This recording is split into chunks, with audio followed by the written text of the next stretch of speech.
Olá pessoal, vamos retomar o tema União Europeia. Para você que já nos acompanhou na primeira parte sobre esse tema, é interessante que nós façamos agora uma contextualização do momento em que esse bloco começa a evoluir e ganhar força, que é a origem da União Europeia com o nome atual que você a conhece. Estamos em qual contexto? Final dos anos 80, início dos anos 90, quando chega ao fim a ordem bipolar e se inicia a ordem multipolar. Qual é a predominância, a ideologia dos blocos, os mecanismos de regionalização econômica que vai proliferar nos anos 90? Pautado em quê? Em uma intensa concorrência comercial. Era o momento da regionalização, ao mesmo tempo que vivíamos o ápice do fenômeno da globalização. Muitos questionavam, globalização ou regionalização? Será que as duas não poderiam caminhar em conjunto? Era o período da multipolarização do poder na forma de blocos. Para muitos, começava a surgir então um eixo norte e um eixo sul. O eixo norte de países ricos, onde os blocos centrais exerceriam uma hegemonia. O NAFTA, a União Europeia e a APEC. E os países do G7 estariam à frente dos mesmos. Naquela década, em 1995, a União Europeia chegava à Europa dos 15. Finlândia, Áustria e Suécia passam a fazer parte do bloco, num processo amplo de expansão, ou seja, até mesmo os países nórdicos começam a aderir. Exceções, países como a Noruega, que optaram por não fazer parte do bloco, em razão de sua excelente condição econômica e social. Não via essa necessidade. Ou ainda os paraísos fiscais. O bloco europeu começará então uma fase ousada, onde eu tenho o quê? A livre circulação de pessoas, serviços e capitais. E passo a ter agora o cidadão europeu. O que eu passo a ter? A liberdade de circulação, de viver, de trabalhar e ou estudar em qualquer país da Europa, independente de ser alemão e querer estudar na França, ou ser francês, querer estudar na Alemanha. Acaba de nascer o cidadão europeu, o cidadão do bloco. O que temos então? Temos uma redução do controle das fronteiras entre os países. Era o Tratado de Schengen, o que permitiria a livre circulação. Vamos começar a gestar uma moeda. Essa moeda receberia a denominação de euro. Quando? 1999, quando criamos uma cesta de moedas. Esta preparação vai 99, 2000, 2001. Em 1º de janeiro de 2002, entra em circulação a moeda. O que eu tenho? A zona do euro acaba de surgir. Estamos então no momento que ocorre uma unificação monetária e fiscal. E os organismos supranacionais de poder do bloco começam a ter uma forte atuação. Quais eram os grandes objetivos daquele momento? Número 1, ter uma moeda tão forte que permitisse fazer oposição ao dólar. O que temos ainda?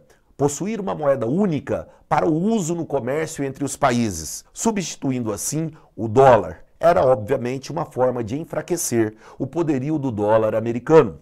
Para muitos, então, esse fato explica o Reino Unido não querer substituir a sua moeda nacional, pois, historicamente, o Reino Unido é um grande aliado dos Estados Unidos e fora o seu braço direito durante a ordem bipolar. Estamos, então, chegando no momento mais ousado, promover a unidade política e econômica do bloco. Esse momento é um momento muito importante. Por quê? Para muitos estava nascendo aqui um processo de eliminação das soberanias. É interessante que você entenda, não estamos deixando de ter soberania ao fazer parte de um bloco. Ocorre uma cessão de soberania. Por quê? É um ato consensual. Nenhum país é obrigado a assinar um tratado. Mas se eu assino, eu consenti. Logo, estou contraindo direitos e deveres. Então é muito importante que você tenha a percepção técnica do que é, para você não se confundir na hora da sua prova. O que é a perspectiva social? Com isso, promover uma melhoria da qualidade de vida das pessoas que fazem parte daquele bloco. Ora, vamos buscar então, por meio do livre comércio entre os países membros, reduzir desigualdades sociais e promover o fortalecimento econômico regional. O desenvolvimento econômico estará sendo fomentado e o crescimento era significativo, mesmo em economias periféricas, que melhoraram a sua condição econômica.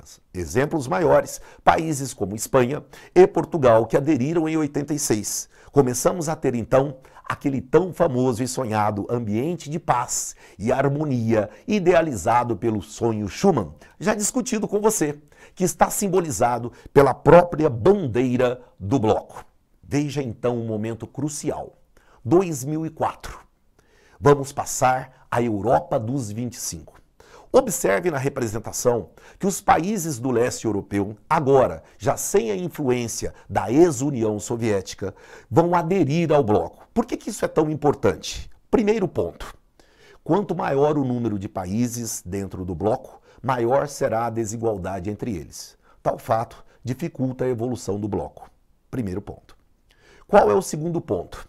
Estamos ampliando a diversidade de culturas, diversidade de línguas, diversidade de religiões. Terceiro ponto importante, a desigualdade socioeconômica entre os países do leste europeu e do oeste europeu é muito grande. Isso pode fomentar o fluxo migratório interno, intraterritorial, ou seja, o fluxo migratório dentro do bloco. Assim sendo, começamos a vivenciar um momento difícil. A partir de quando? 2004, quando temos a Europa dos 25. É interessante você observar que hoje já são 28 países. Em 2006, Bulgária e Romênia entraram e em 2013 a Croácia. O que queremos deixar claro para você? À medida que esse bloco expande, as dificuldades de manutenção da sua coesão também aumentará. Para muitos, então, é exatamente nesse contexto de final de século XX, quando começa essa expansão, e principalmente a partir de 2004, quando temos a expansão para a Europa dos 25 e a posteriori, 27 e 28, que estará sendo fomentado o nacionalismo fragmentador. E o risco de uma dissolução e do fim do sonho pode chegar. Será que chegou? Que tal então nos acompanhar em uma outra temática, que será a saída do Reino Unido do bloco europeu, o Brexit. Te aguardo para essa temática interessantíssima. Abraço!